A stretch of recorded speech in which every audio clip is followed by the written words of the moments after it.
Hey, this isn't consensual. Okay, I'm not letting you just record me all willy-nilly. It's not like it's illegal. This is like I shouldn't Barney's say. bedroom, all right? Things happen in here. So he just Yeah. sleeps like outside on the ground? He sleeps in the child's imagination. The what? Huh? They're what? The what? You know, the whole of their imagination. Did you guys have an imaginary friend growing up? No. Not really, man.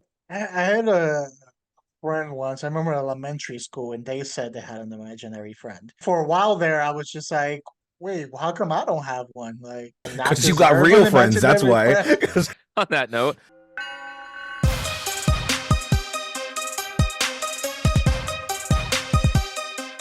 welcome back to Not a Strong Start, a podcast by filmmakers who talk movies, television, and have imaginary friends. I'm your host. Well, you're a disappointment. I'm not your host. You're the best around. And I'm the other guy, CGY. See, that could have also been Kugu. That's how I saw it. Too, We'll fix it in the edit then. Kuguwai! There you go. The rest of our podcast episode, we're just talking like that. We were like, I can't listen to this. We'll put subtitles. There'll be subtitles for what we're saying. I love it. There you go. There you go. All right. So in this week's episode, we're going to talk about the best and worst of 23. So sort of like a recap of these movies. We're going to hit for the most part, every genre. And we're each going to discuss our best and one that didn't quite stand up to snuff. No. Make the cut. Yeah, just disappointed us. No. And we're going to look all snooty as we say it, too. Canceled. Yeah. No. No. No, thanks. We should have something ceremonial, like a plate with the movie, and be like, "You're done," and just smash the plate. All right, guys. You guys ready for the current event? Get it. Let's do it, baby. First one of 2024. All right, and then I thought this one would be right since we are in 2024 now. We're discussing the past year of movies. So what do we got to look forward in, going into 2024? Well, according to some experts, there's the box office is estimated to drop heavily in 2024 because of the lack of major movies, with so many movies like being moved out of 2024. They're estimating an 11% drop in total box office this upcoming year. And then one thing that I was surprised to read, as of now, there's 6 weekends where there isn't a worldwide release for a movie. 6 weekends where there isn't something coming out across the nation. So what do you think? Start with you, Dan. Is this because of the writer's strike? Is that why there's... Well, it's definitely a big part of it. Both strikes, I think, is a bit that a lot of things got delayed and many things got moved out of 2024 to 2025 or even beyond. So you probably got a mix of that. I'm assuming. I'm assuming also with things like Warner Brothers and Disney with their comic book worlds, where you had a lot of things planned to come out and their plans are changing a little bit as they're having to restructure. That moved a lot of things out of 2024. So I think a few of those factors were an influence. Yeah, and you got to think of the fact that there's been a lot of box office fails, specifically with those two companies, where they're definitely restructuring. It's like, this isn't working. We need a new plan. So I can see them pushing. Like they pushed Blade, for part the strike, part the failures of this year. Yeah, and the hope is like maybe they'll take their time and make the products better. No. Hopefully. As we go into a year with a ton of sequels. Yeah, I was gonna say, and it's probably about as real as an imaginary friend. It's not gonna be happening. I'll tell you this, it's looking like next year's best and worst of 2024 is going to be pretty sad when we do that episode. Yeah, we'll see. But at least he'll give us some great content, so we'll see about that. Right. Thanks, Hollywood. All right. Yeah, thank you. You did us again. You did us a solid again. Yeah. So, all right. With that being said, enough of 2024. Let's look back at 2023 and talk about some of our personal favorites and least favorite movies that came out. And I think we should just start off with action. Let's go action-packed right from the start. Yes. We'll start with you, George. What was your favorite action movie of the year and your least favorite action movie of the year that you saw? All right. I think there's going to be a general consensus here. I could be wrong, but John Wick #4. John Wick Part 4, it was the best action film of the year. And it shouldn't have been, because when is a Part 4 ever good? But this one did it. It surprised me to no end. Every action scene, every stunt scene was phenomenal. I will have that stair scene at the end in my head forever, and just feeling the pain of like, oh my god, you got to go up there again. You why? Facts. Why? Facts. I felt it so hard. So like undeniably, and Keanu Reeves is the man. You know, I'll never say he's the best actor, but goddamn is he entertaining. I love him in this series, and it was actually kind of sad for this. If this is the end, it's great, but at the same time, it's like, oh man, I could live with more John Wick. It's easily the best one of the year. That being said, the next one's sad for me to say. Indiana Jones Part 5, whatever you want, dial of crap, I don't care. That we talked about this in the past. I did not like that movie. As time went on, I really don't like that movie. I'm never watching that movie ever again. Horrible action sequences. It took a great character that we loved from our childhood, from the 80s, and now I'm this old man, just how he feels like, I'm done with this. I don't want the adventure anymore, because it's tired and it's just done. That's how I feel with it. It makes me sad because he's the best. Harrison Ford is one of the best. Indiana Jones is one of the best, and they just crapped on my boy. I can't with that movie. It should have died off a long time ago. John Wick, I think, was a great pick. This series, our franchise, continues to defy the odds and just keep getting better every time. I mean, I love the franchise, so I won't say no to a 5. But I'm almost like, there's no way they could make a 5 and make it better. Like, maybe we shouldn't like push our luck, because it's already been that good. That movie is just pure action goodness from beginning to end. And I saw recently a video of someone with a drone going from the bottom of the stairs, taking the drone from the bottom of the stairs to the top of the stairs. Holy crap. Just like that, it seems like a long walk. Never mind fighting up of those stairs. Just the set pieces that they come up with, and just when you think like there's no way they could top themselves, they do. They do top themselves. So, John Wick, great pick on that one. John Wick 4, man, that's easily the one for me. I'll give a shout out to Mission Impossible. I thought the new Mission Impossible movie was pretty good. They had some nice big set pieces for that one. It's like another continuation. It kind of feels like John Wick, where it's like, can they outdo themselves? How do they keep getting away with this? Jose, how do they keep getting away with this? Where another sequel comes out and it's just as damn good. It's like, they did it again. That's how we felt watching it. To me, John Wick 4 still is the better one, but Mission Impossible was still really fun to see. And the fact that Tom Cruise is like old, so old, and he's still doing all these stunts himself, like, it's so phenomenal to see, man. He had a nice new cast that kind of gave some energy to it. So shout out to that franchise. So I thought they bounced back pretty good for that one. It kind of sucks that it didn't do as well in the box office, because I thought the movie was pretty good.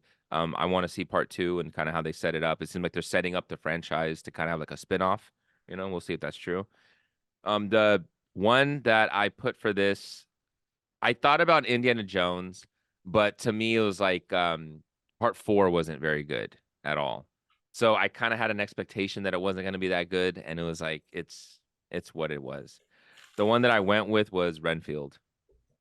I just wasn't a fan of Renfield, man. I had it on there. I thought it was going to be funnier. I thought they were going to really play into Nick Cage as Dracula. I thought it was going to get some cool, some cool quips with that. I just didn't really care for it. I didn't really connect with it. I probably won't watch it again. It didn't really have anything that felt super original. It was like they kind of sold us on watch Nick Cage be Dracula, but then like they didn't really have him in it a ton, and Aquafina. No, I agree there. Renfield was definitely a disappointment. I remember when we watched the trailer, we talked about it, and we were like, okay, this looks good. It might be another Cage like hidden gem. It was not at all. So definitely not surprised. I liked it. That's on the list. Oh, you did? Oh no! Oh no! Yeah. Why? Why? I thought Nick Cage killed it. Not on the group. Cage killed it. I thought every time you saw him, he did a good job. Was that enough to carry the The movie. movie. Yeah. Yeah. Why not? Because like I feel there wasn't, like Dan alluded to, there wasn't as much Cage as the trailers made it seem Yeah. to I be. guess for me, Mhm. the title's called Renfield. It's not called Dracula. So for me, I got exactly what I thought was gonna get out of it. Okay, I didn't that think makes of a Dracula film. I thought of it. It's going to be from his perspective. If there was no Aquafina, I think it could have been a better film. That was the part that killed it for me. That whole backstory I didn't need. I feel that I hear that said about a lot of movies. Uh, It was just so formulaic, you know, her Oh backstory, yeah, what for we sure. saw. There was just nothing original about the movie. That's how I felt. It was just like I feel like I've seen this a lot, especially in 90s action. I've seen the storyline.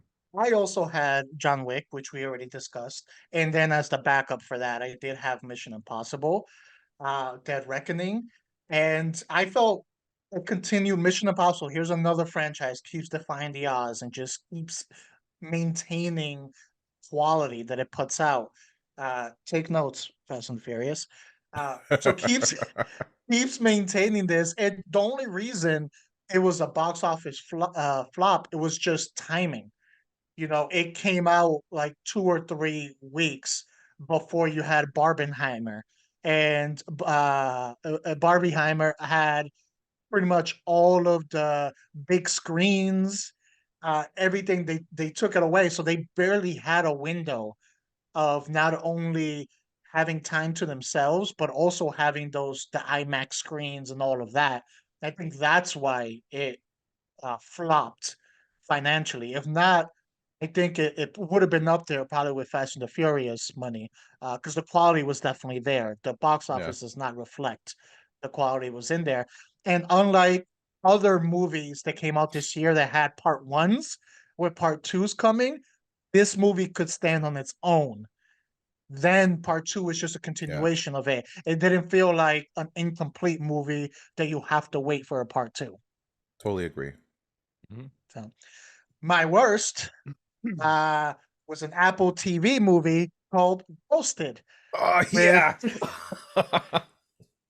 with Chris Evans. Oh, it was so bad. This for those who haven't seen it, the idea is you have stage 5 clinger guy who goes on a date with this girl, and of course he becomes obsessed with her, and it turns out she's a spy. And then cue very generic, once a spy, once not a spy adventure movie, and none of it was good. It was the jokes felt very forced to it.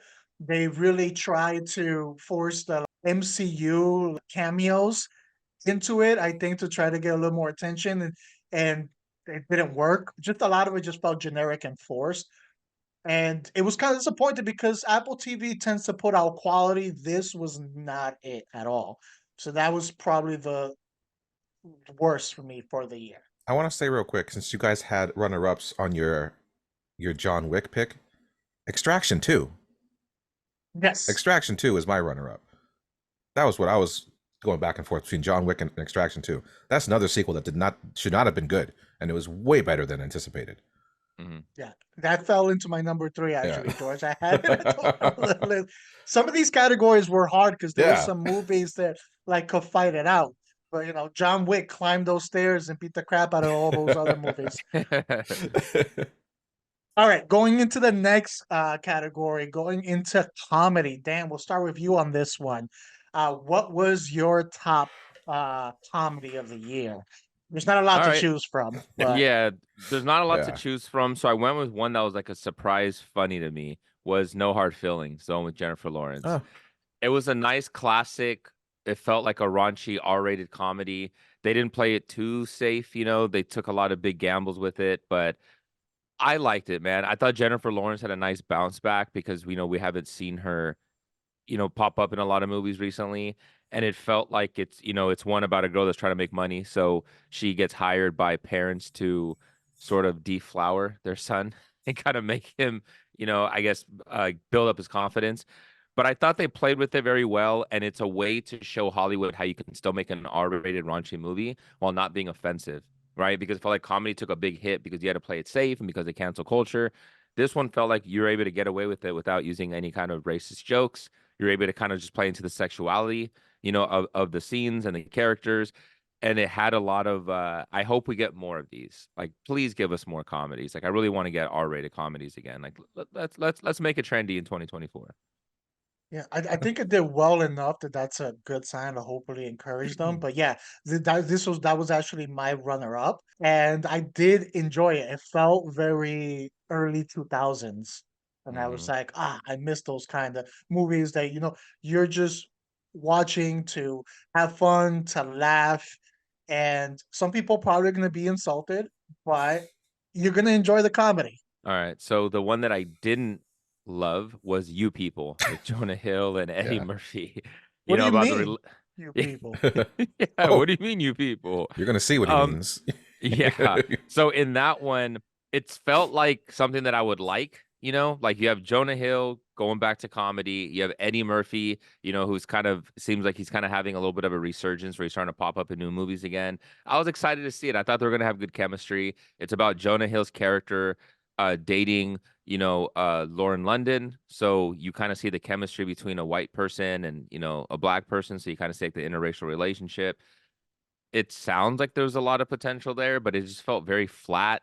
It felt like there was no energy. Jonah Hill felt very odd in the movie. I just didn't really vibe with the movie that much at all.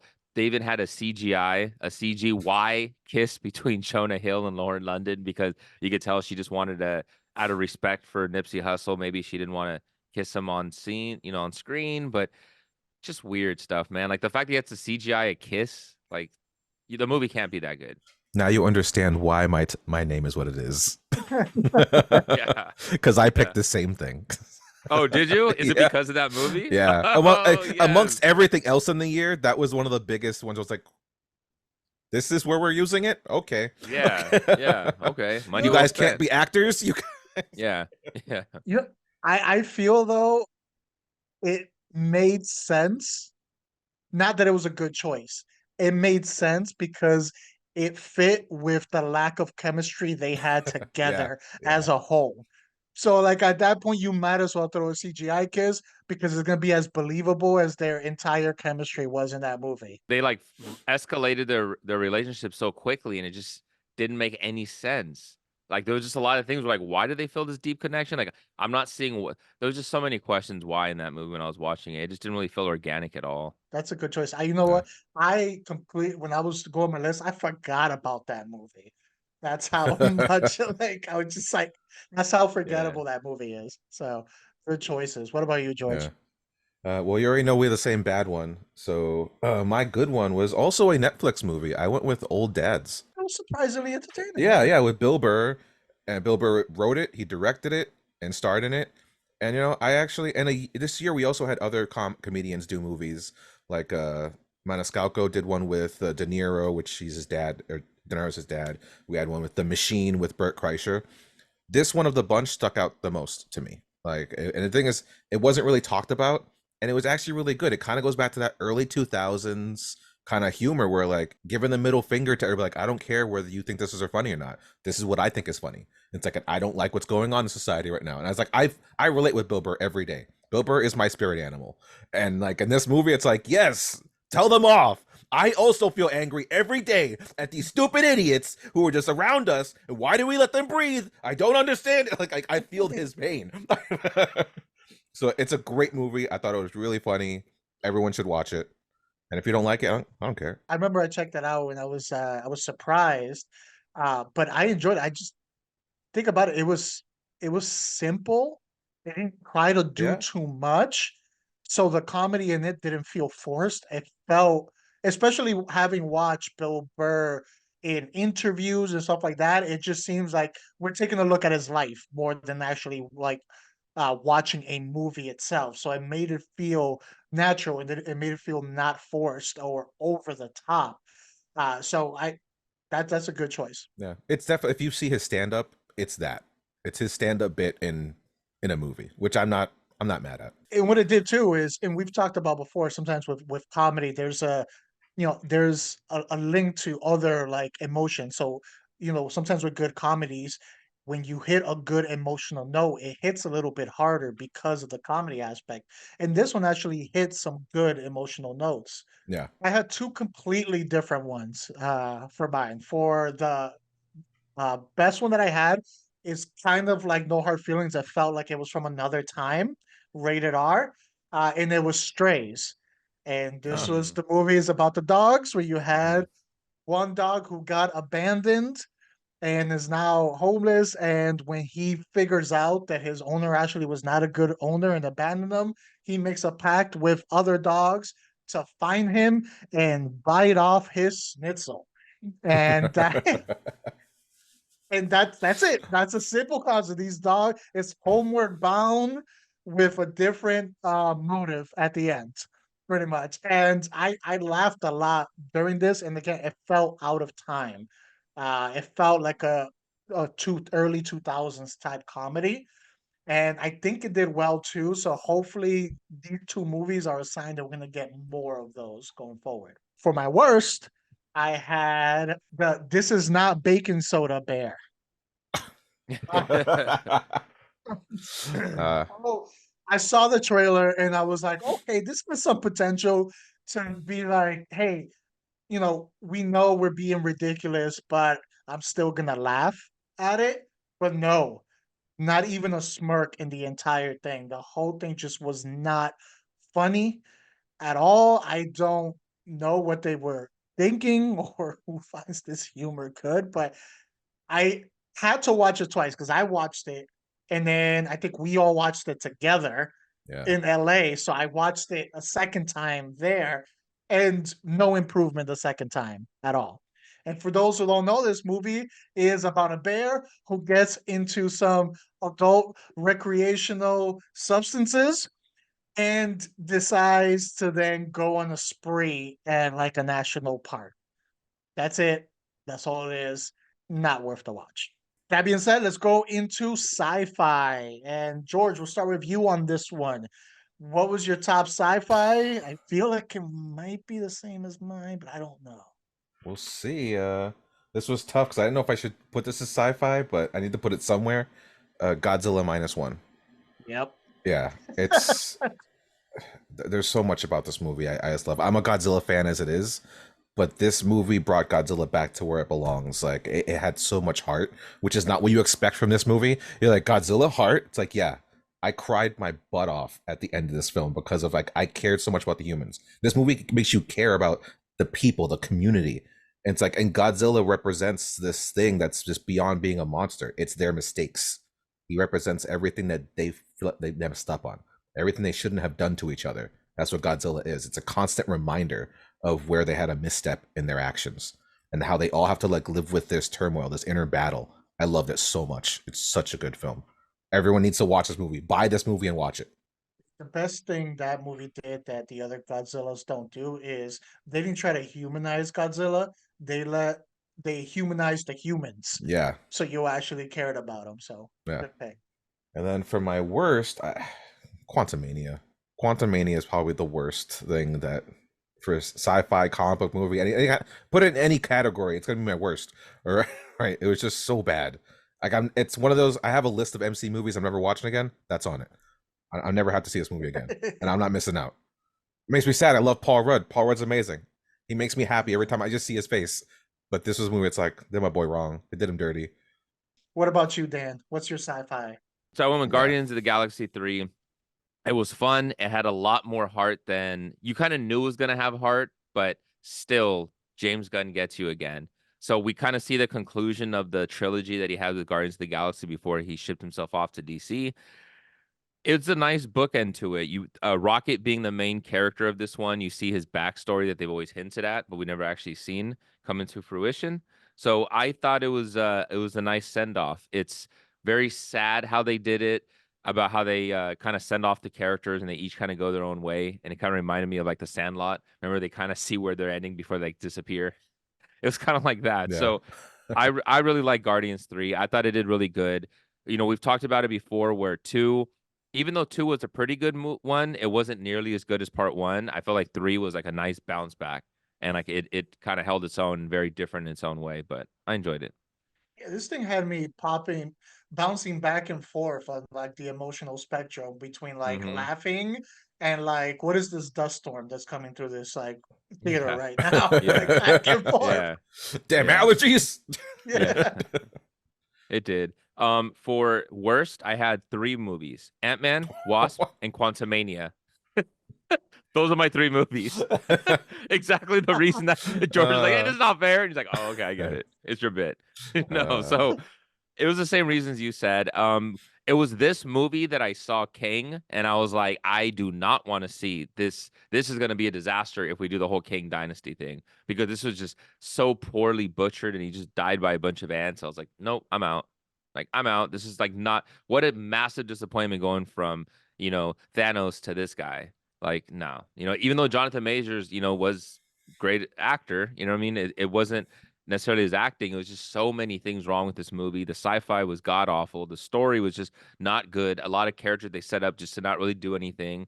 And then MODOK. Oh my God, MODOK was awful in this. CGY.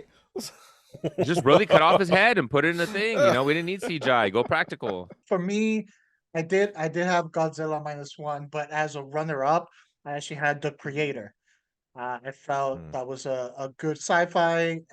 For those who haven't watched it, post-apocalyptic future where there's battles between humans and I guess cyborgs, machines that are human-like machines, humanoids, battling through, and you have this one guy who is protecting this one humanoid that everyone wants. I won't get into more of the details because it's worth the watch, but I Yeah. felt it was very well done.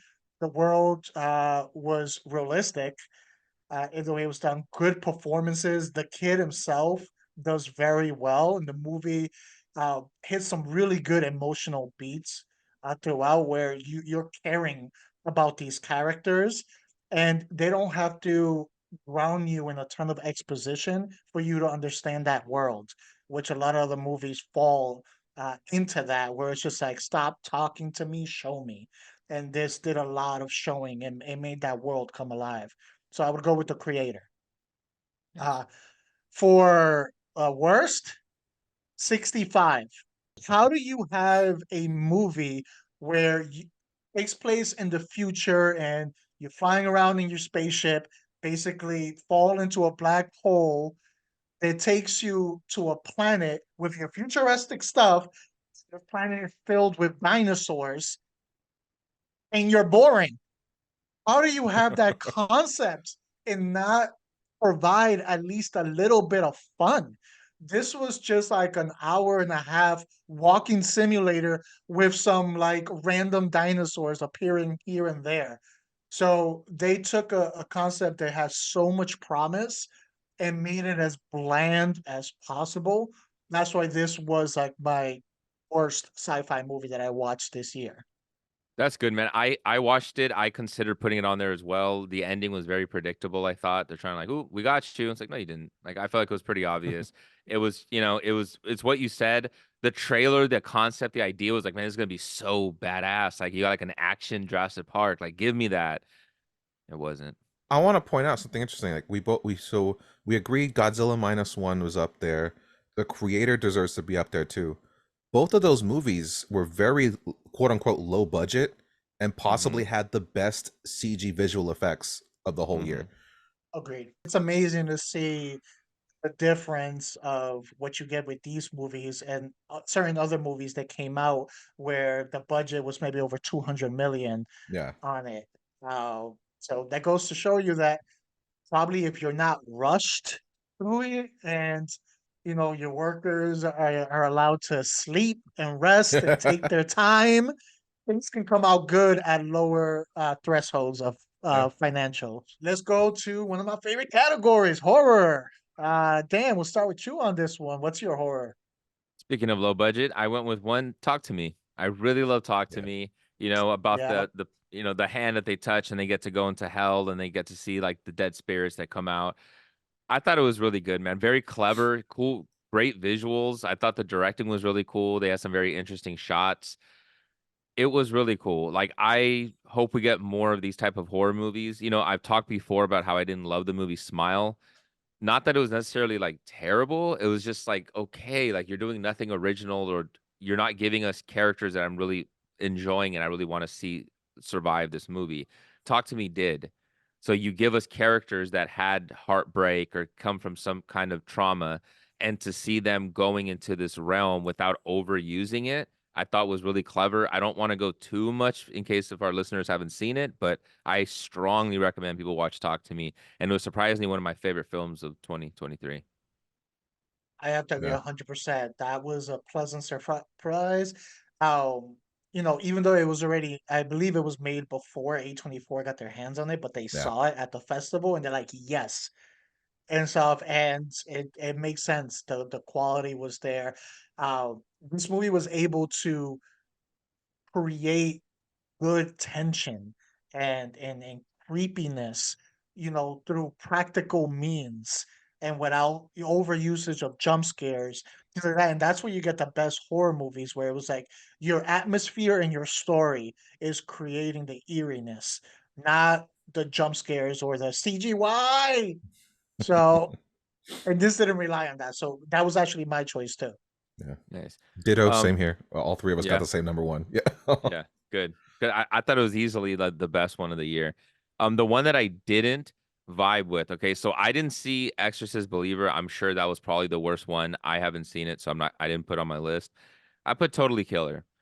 I thought it was much more of a disappointment because I thought they had a very rich concept, time traveling back to when the serial killer was going around murdering people. It was like a nice concept. We get to see a going back to like the 80s vibes, but it just didn't really do anything. And when you're gonna have a slasher film, the aesthetic design of the killer is so freaking important. Like, it has to be marketable. With this one, they just had some stupid, goofy looking mask that I just didn't vibe with. I thought the lead girl was pretty good in it. I just thought the story was so predictable. The characters were very bland. The jokes felt forced. It just didn't really do anything for me. There was nothing original about this. It was like they took an interesting concept and just quickly made a movie around it. Yeah. That one, I didn't love it, but I didn't hate it. But I also went in with very low expectations from it. I think what it did well is the very few times you actually see the killer in action. I feel there was some good kills there, like that those parts were good, but you barely get to see it. So, for something called Totally Killer, you don't really see the killer too much. So, what about you, George? So yeah, obviously, same best movie. Shout out to the freaking YouTubers. YouTubers, Raka Raka, man. Those guys were crushing it on YouTube, and now they've crushed it in cinema. I they understood the pacing of what they were supposed to do in that film, and I can't wait for the next thing. Whatever they come up with next, they already got my money. I'm on board. But for the worst, I too didn't get to watch so many horror films this year, so I didn't see Believer. I didn't watch some other crap, but I did watch Evil Dead Rise. We talked about it already with me and Marie, and I probably had nicer things to say back then. But over time, I was like, I'm never gonna watch it again. I realized I was like, I have no reason to revisit it. So it's just like whatever I had that said that was nice, it's gone now. It's gone. Like I just don't care about it. I agree with you. It was one that I saw and I was like, it's not terrible, because she was really bashing the hell out of it. I was like, there was some cool visuals. And the more I stepped away, I'm like, man, I really don't want to go back and watch it. Like, Yeah, the kid actors like really kind of annoyed me a little bit in that movie. The characters, I should say, not the actors. yeah. I didn't really care. I just didn't care. You wanted them to get taken out. Yeah, I did. I did. Yeah. I actually enjoyed it. I didn't love it, but I actually enjoyed it. But I haven't done a second rewatch. I don't know if my opinion will still be the same, but I didn't mind it through the first rewatch. For me, for this Talk to Me, also, we've already discussed, so I won't get into that again. My worst was Voyage of the Oh, the Demeter. Demeter. Oh, I didn't get to see that. Yes, very. This I like at first. It looked like the design was cool, and it was like, okay, that's a different concept, with Dracula and everything. But then you watch it, and it's boring, Hmm. and then as you're watching it, the logic starts to like leave, where it's just like, wait, why don't you just do this? Why don't you just do that? Like there's so obvious holes in people's behavior on that ship that just completely takes you away from it. And then the more exposure you get to the creature, it starts not looking as good. The CGI of it. So it ended up being a major disappointment. Not There's probably worse horror movies that I saw this year, but that was probably the one that I had to put in there because I expected so much more from it that it became my worst. Yeah, I agree. Damn. So, all right, go to the next one. George, we'll go to you on this one. Thriller All right. or suspense. So this is where I put my Dead Reckoning. I placed it here because action was already filled up, and I needed to talk about Mission Impossible somewhere. Tom Cruise is one of my favorite actors of all time, and he proves that he has not lost it and not lost a beat whatsoever. I will say, I don't think this was good as the last Mission Impossible. I don't think the marketing for this movie was that great.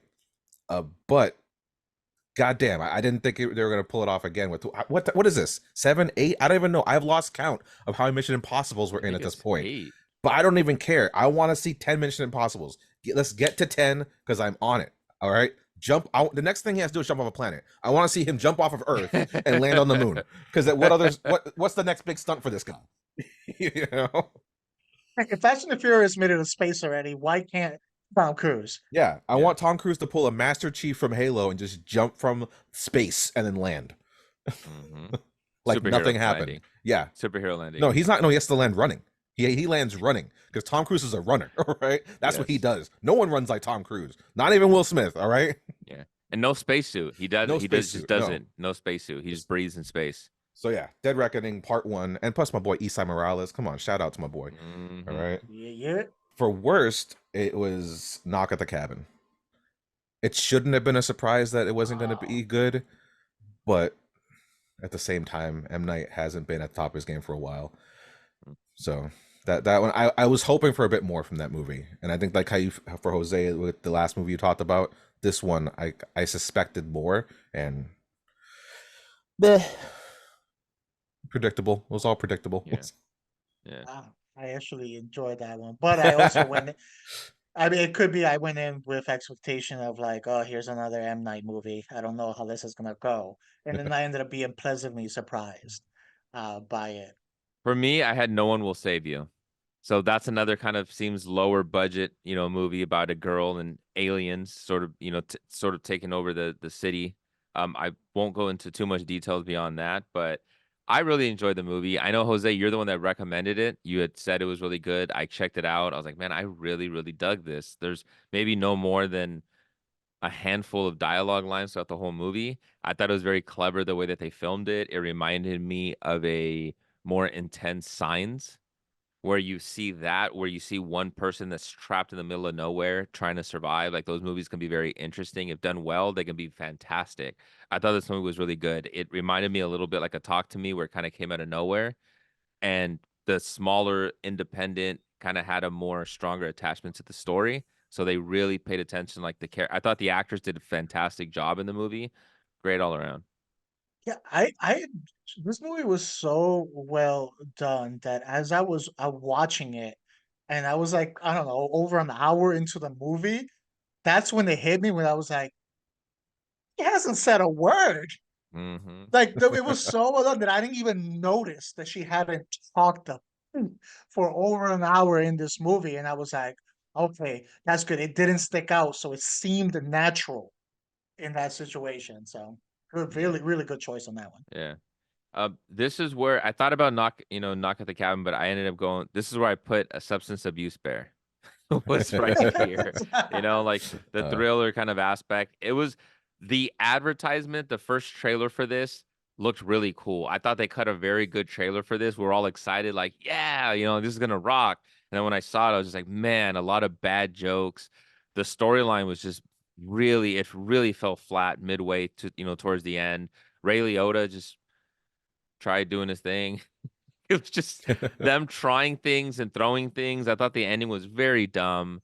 I just didn't really like the ending at all for this movie, and I just thought as the movie went on, the worse it got. Yeah, I'm at a place where I'm not expecting much from that director going forward. It's already been like 2-3 bad movies. Didn't even want to say her name. for me, I went with two lower key movies for both of my choices. The first one, I went with a foreign film called Unlocked. I believe it's a Korean film, and it is on Netflix. This one was just the suspense on it. It was so well done. Like it got me so intrigued, and the villain is just so malicious and evil that I was like, oh, okay.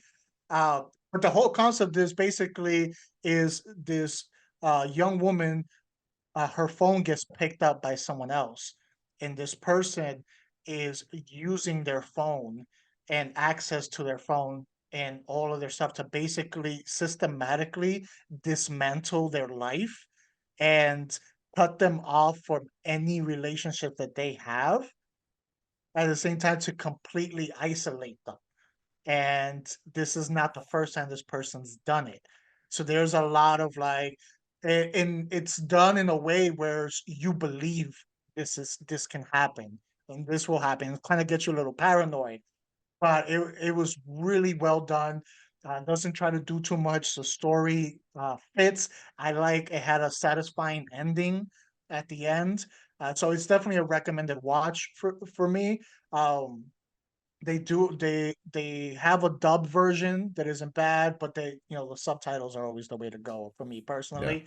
But they have it on Netflix, worth a watch.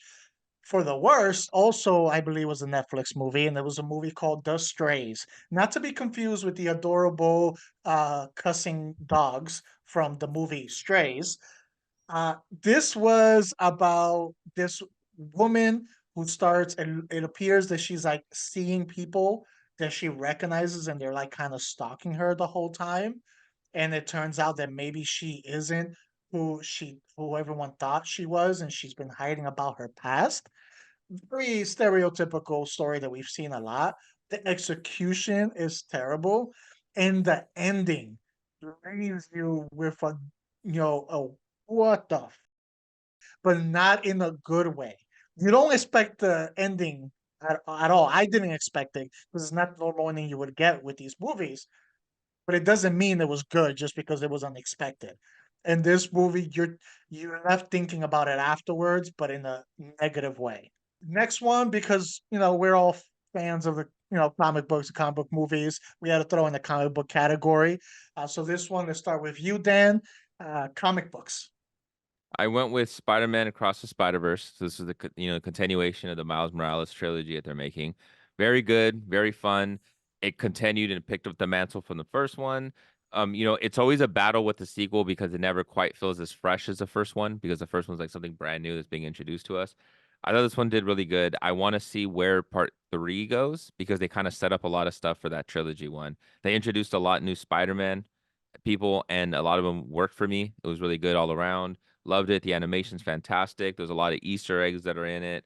And, evil Miles Morales, like, I'm very fascinated to see that. Good choice. Good Yeah. choice. What's Okay. that worst?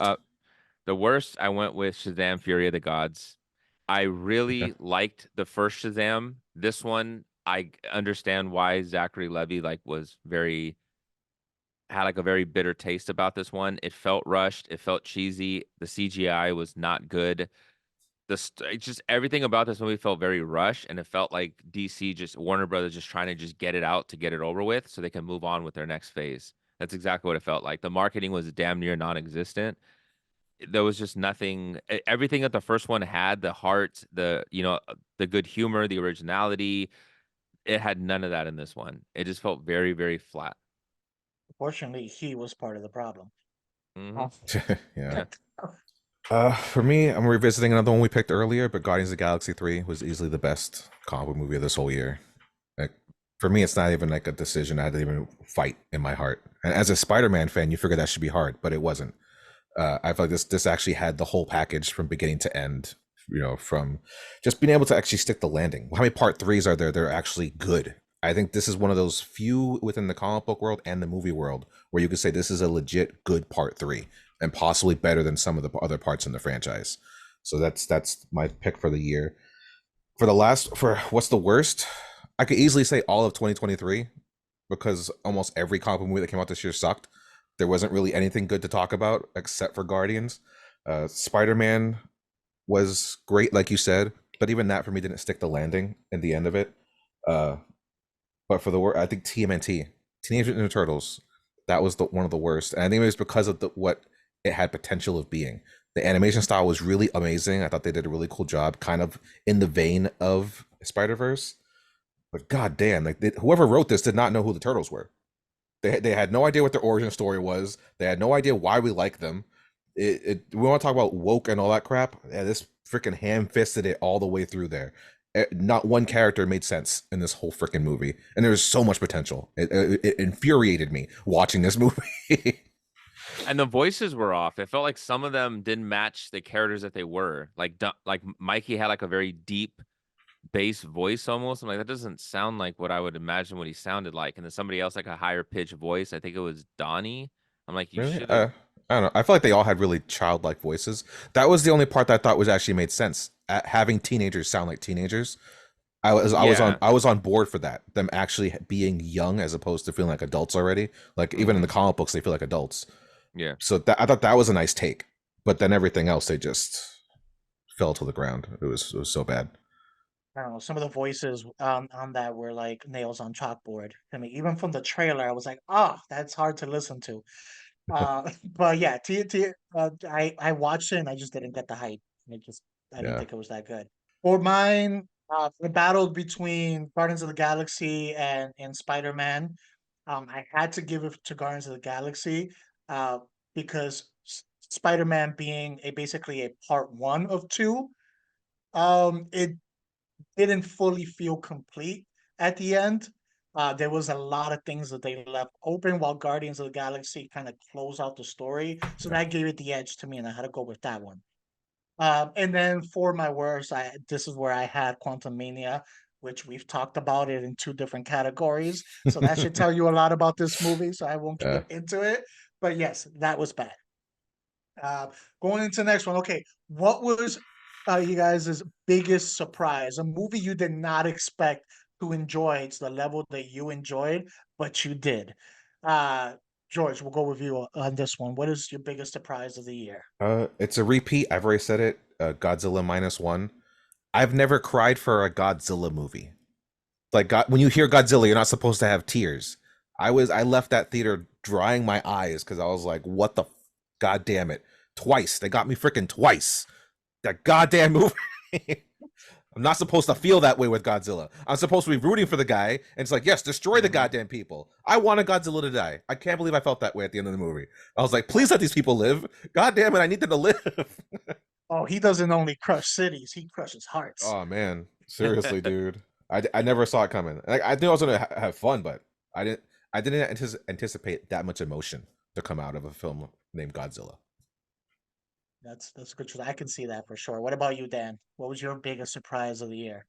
Here's one that I went with that was a big surprise was the movie Barbie. Now, I know some people like really, really loved it. I'm not saying that it didn't warrant that, but when I saw it, the big surprise to me was how halfway through the movie it kind of turns. When you first heard that Barbie was going to be very commercial, it just seemed like another typical popcorn film. You already kind of saw how the movie was going to go. But then when the halfway mark, towards the end of the movie, really becomes a relationship between a mother and the daughter that's growing up and growing away from her. It took a very serious turn, and I thought that was very interesting. I thought, Ryan Gosling did really good in it. So, he did fantastic in it. When I watched it a second time recently, I actually enjoyed it a lot more than the first one. So that was a pleasant surprise that the movie, I thought Greta Gerwig did a very fantastic job with the movie. And she really handled that second half of the movie very well. That could have felt very cheesy, very flat. It could have felt very like, okay, we've seen this before, like redundant. It didn't. It felt original. Good job. Ha ha ha. Ha ha Ha ha ha. That was a Yeah. good choice on that one. For me, for my biggest surprise, I did not expect to enjoy this. Part of it because of the content it revolves around, was the Dungeons and Dragons Honor Among Thieves. Yeah. Honestly, I've never played Dungeons and Dragons. I know from watching in movies and shows people talk about it, the general concept of it, but I've never experienced it. I don't know the details of it. So going into this movie, I'm like, I don't know if I'm going to enjoy this. you know, a lot of times when you get things based off of a property, there's a lot of, you know, inside jokes, you know, little things that it was like, if you're a true fan, you're gonna get this. Everyone else, forget it. That's not for you. This found a way to appeal to the general audience and be generally entertaining while also teaching you about that world if you didn't know about it and stuff. So I was fully surprised, enjoying this movie, watched it already a couple of times since it came out. Uh, Definitely worth the watch. One of the better comedies of the year. Yeah, that was my runner-up for that selection. Oh, yeah. Yeah. Now let's go on the other side of the spectrum. Disappointment. So Dan, we'll start with you on this one. What was your biggest disappointment of the year? What movie did you have high expectations for or expect to really enjoy and you did not? This is where I had the movie Flash. I knew it had its issues. I knew it was going to be bad, but you had Michael Keaton as Batman. You had a lot of things going for this movie, and yet it was still so bad. The CGI was one of the worst CGIs I've seen in a big movie in a very long time, which says a lot because we've seen a lot of bad CGIs. And Jose, you made a reference about how the the visual effects artists aren't sleeping and they're just working them around the clock.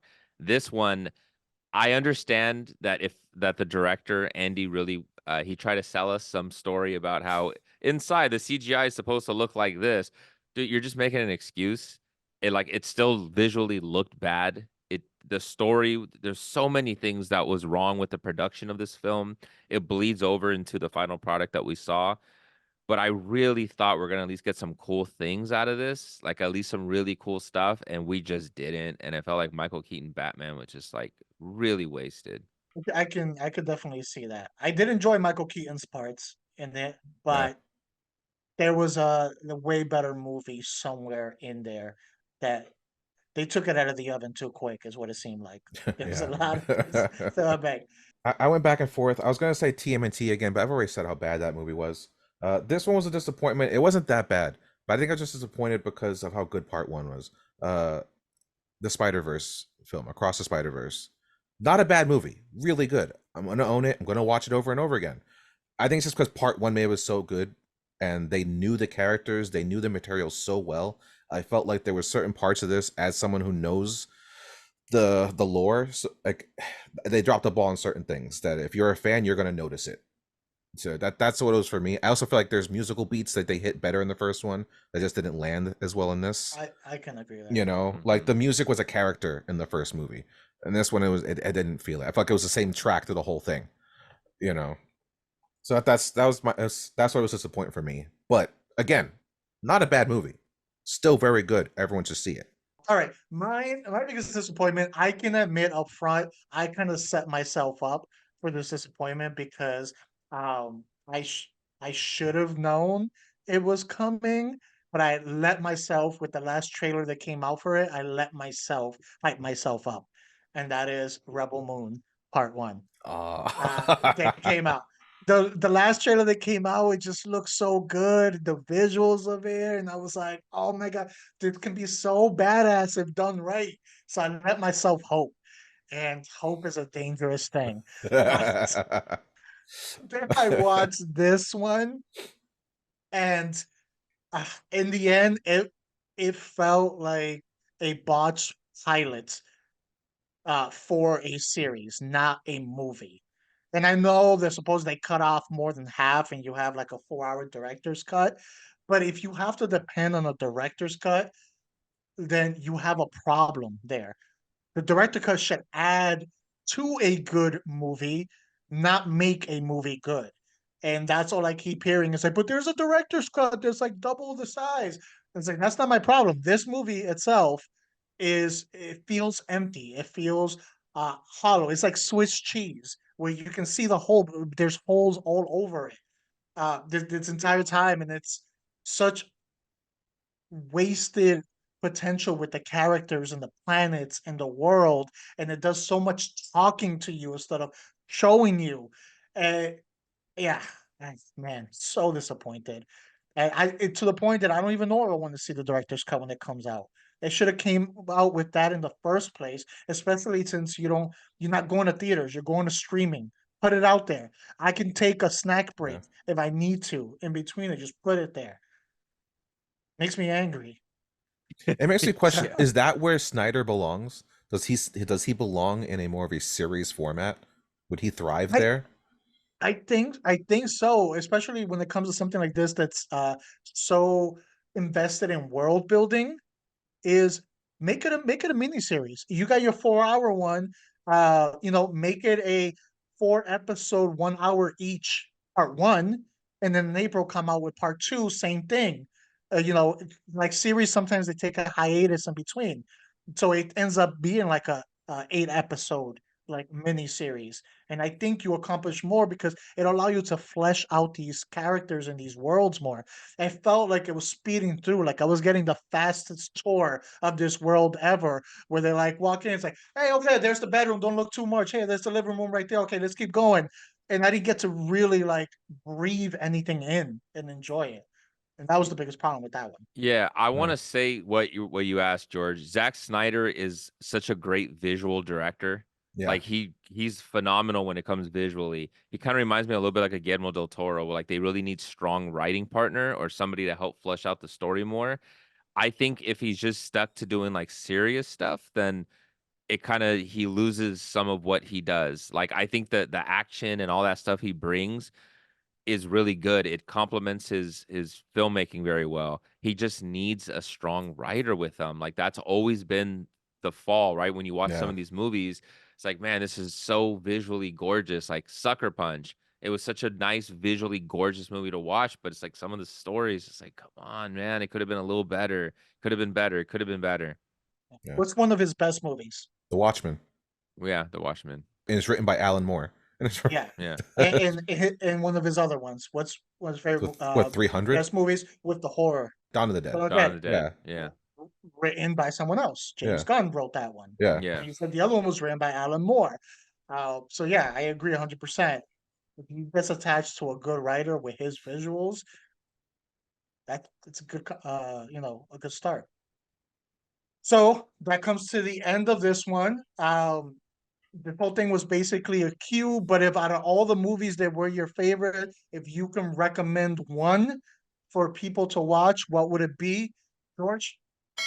Oh, the There you one? go. I think Godzilla minus one. God damn it. Watch that frickin' film right now, or I will hunt you down like an atomic bomb. What about you, Dan? I'm gonna go with Talk to Me.